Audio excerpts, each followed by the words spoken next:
At first glance, it's funny. Two men lock hands. They slide, twist, snap, fist bump, clap, spin, and freeze. And somehow, it makes perfect sense to them. To everyone else, it looks like choreography gone wrong. But to the people doing it, it means something. Because the dap is not just a handshake. It is a language, it's a ritual, and a code. And for much of its history, it was a matter of life and death. What is a dap? Most people think a dap is just a fancy high five. But historically, it's something much deeper. The word dap itself is believed to stand for dignity and pride. A phrase preserved by the National Museum of African American History and Culture. Because that's what the dap was always about. Mutual respect, shared identity, and survival. The dap is a physical statement that says, I see you, I trust you, you're one of us. And that message was forged under some of the most dangerous conditions imaginable. Vietnam, where the modern dap was born. The modern dap emerged during the late 1960s, in the middle of the Vietnam War. At this time, black soldiers were fighting two wars at once, one in Southeast Asia and one inside the US military itself. Racial tensions were extreme. Segregation was still deeply embedded in military culture. And in some tragic cases, black soldiers were even shot by white soldiers during combat.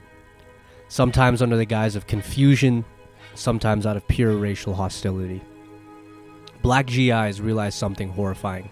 They couldn't always trust the men standing next to them. So they made a pact. A pact to recognize one another. A pact to protect one another. A pact to survive.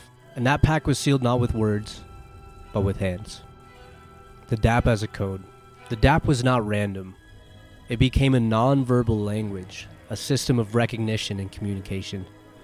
When two black soldiers dapped, they weren't just greeting each other, they were exchanging information.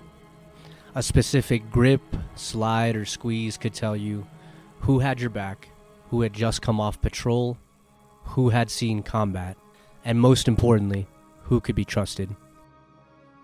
In the chaos of war, where speaking openly can be dangerous, the dap allowed black soldiers to say everything without saying anything. It was solidarity, it was intelligence, it was survival. Why the military tried to destroy it? White officers noticed. They didn't understand the dap, and that made it terrifying. To them, black soldiers touching hands, exchanging gestures, and forming tight social bonds looked like insurrection. They believed the dap was a secret language of rebellion.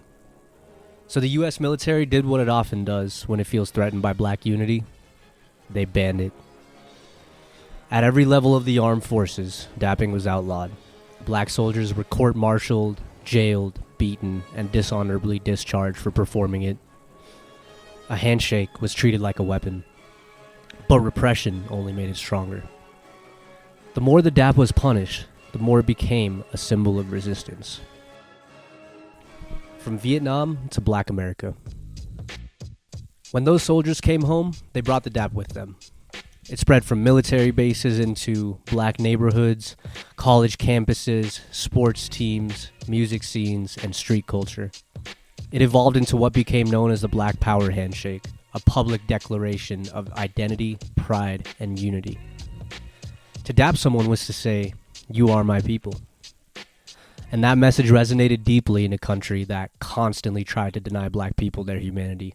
African roots, why the dap feels so old. Historians believe the dap didn't just appear out of nowhere. Its roots stretch back to West Africa.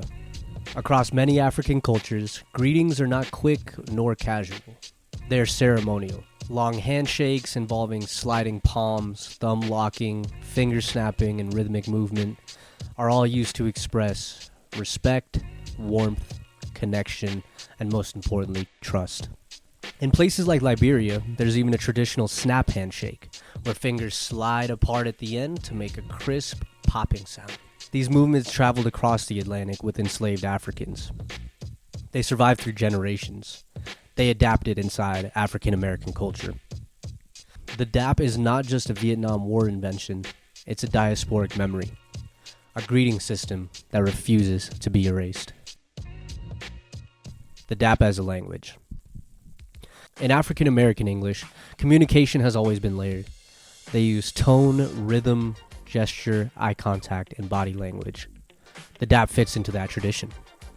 There are daps for friends, brothers, teammates, elders, strangers, respect, celebration, and mourning. Some are quick, some are elaborate, some end in a snap, and some end in a hug. But every version carries meaning. A dap can say, "Good to see you, we made it, I've got you, and you're safe with me." The dap goes global. Different regions develop different styles. In Los Angeles, daps tend to be smooth and flowing. In New York, they're tighter and more rhythmic. In the South, they often blend into hugs and shoulder taps. In the military, each unit sometimes has its own version. In Liberia, snaps are built in. In parts of South Africa, long handshakes are signs of deep respect. The dap adapts to wherever black culture goes, but the message stays the same. The dap in sports. Nowhere is this more visible than in sports, especially basketball. Before an NBA game, there's a moment most fans barely notice. After the lights dim, after the player intros, before the game begins. For about 90 seconds, each team enters a ritual. Players float through one another in a silent dance of fist bumps, forearm clashes, chest taps, handshakes, and shoulder pulls. It looks spontaneous. It isn't. It's a dap ceremony. Each exchange says, "You're locked in, we're together, and we're ready." The dap becomes a psychological shield, a reminder that the individual is now part of the collective. Why the dap still matters. In a world where black men are often treated with suspicion, fear, or hostility, the dap remains a way to say, "I see your humanity." It's a small act, but it carries centuries of history. From West African villages, to slave ships, to Jim Crow, to Vietnam, to hip-hop, to the NBA, to the culture, the dap survived. Because it was never just about hands. It was about dignity. It was about pride. It was about belonging. So the next time you see two people lock hands in a strange, beautiful rhythm, remember, they aren't just saying hello. They're telling a story.